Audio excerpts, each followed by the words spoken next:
I hit this issue today and here is the quick fix that solved it. If you need to lock your card on BigCommerce, follow these simple steps. Step 1. Log into your BigCommerce account.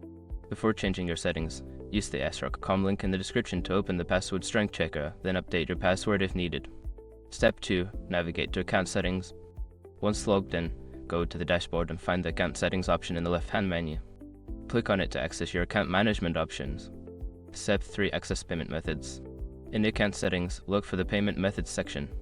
Click on it to view all the payment options linked to your account, including your card details. Step 4. Lock your card. Find the card you wish to lock and look for the lock card option.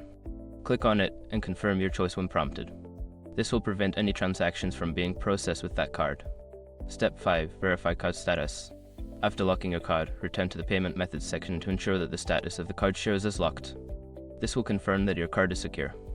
If you accidentally lock the wrong card, you can easily unlock it by following the same steps and selecting Unlock Card. I hope this guide helps you manage your BigCommerce account more securely.